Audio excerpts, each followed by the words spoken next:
তোমার যদি কোনো মানুষকে পছন্দ না হয়, তুমি তার সামনে গিয়ে বলে দাও, এতে কোনো সমস্যা নেই। তুমি তাকে ডেকে তার মুখের উপর বলে দাও যে তুমি তার সাথে সম্পর্ক কন্টিনিউ রাখতে চাও না। হ্যাঁ, তুমি হয়তো এটা বললে সে মানুষটা জীবনে বড় একটা ধাক্কা খাবে, অনেক কষ্ট পাবে, কিন্তু সে কষ্টটা একবারই পাবে, সে বারবার না। আপনি যদি মিথ্যা ভালোবাসা দেখান কারোর সাথে, কাউকে যদি মিথ্যা আশা দেখান, ওই কথাগুলো আপনার সারা জীবনের জন্য তার প্রতি কান্না হয়ে দাঁড়াবে। প্রিয় মানুষটার অবহেলা খুবই ভয়ঙ্কর হয়। যারা প্রতিনিয়ত অবহেলা হয় তারাই শুধু জানে যে অবহেলা জিনিসটা কি, অবহেলা জিনিসটা কত কষ্টদায়ক হয়।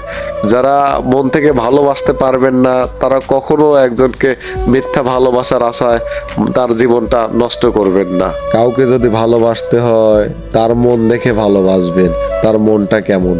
কারণ সুন্দর চেহারা নিচে কিন্তু ভয়ঙ্কর রূপ থাকে। যে যাকেই ভালোবাসবেন মন থেকে ভালোবাসবেন।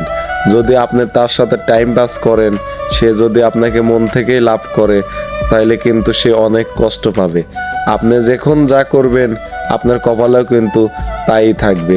আপনি এখন যদি কাউকে ধোকা দেন, আপনিও একদিন না একদিন ধোকা খাবেন। তো যে কাজই করুন না কেন একটু মাথায় রাখবেন, কারণ বিধি ছাড় দেয় কিন্তু ছেড়ে দেয় না। এটা কখনো আপনি ভাববেন না যে অন্যের মুখের হাসি কেড়ে নিয়ে আপনি হাসি খুশি থাকতে পারবেন। হয়তো 2-1 দিন আপনি ভালো থাকতে পারবেন, কিন্তু আপনি যে একজনের মুখের হাসিটা কেড়ে নিয়েছেন, একজনের সুন্দর জীবনটাকে কেড়ে নিয়েছেন, সেটা কিন্তু পরে এটা আপনারও হবে, আপনার সাথেও ঘটবে। হয়তো 2 দিন আগে নয়তো 2 দিন পরে আপনার সাথেও ঘটবে। তো যাই করুন আপনি একটু ভেবে চিন্তে করুন।